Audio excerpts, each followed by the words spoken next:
I didn't live on the Grand Concourse. Okay, that was for another class of people. So we used to walk up there as well, because that's where the Chinese restaurants were.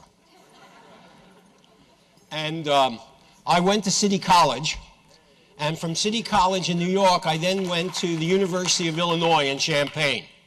And I got a PhD in clinical psychology there, and then went to a place called the University of Waterloo, which is Ontario, Canada.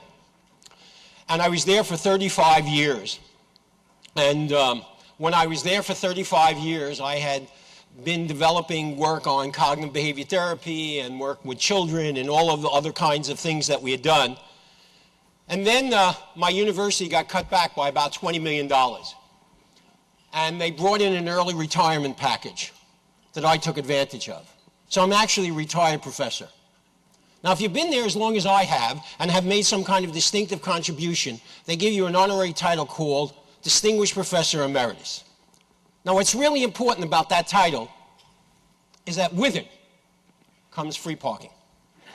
No, don't make light of this, okay? I have contributed to parking for over 35 years. I'm entitled. Now, for a moment, think like an administrator, okay?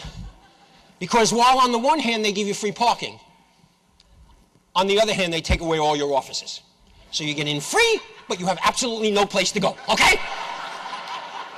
And you're part of the distinguished set of other Alzheimer professors who are equally excited about getting in free and having no place to go. Get the walker, we'll go for coffee, okay?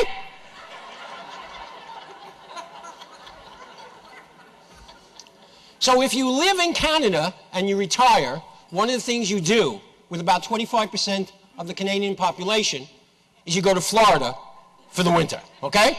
And it's really good if you can get there by September so you don't miss any hurricanes, especially if you study trauma like I do. So you go to Detroit, get on I-75, and follow the tropism of Ontario plates down to Florida.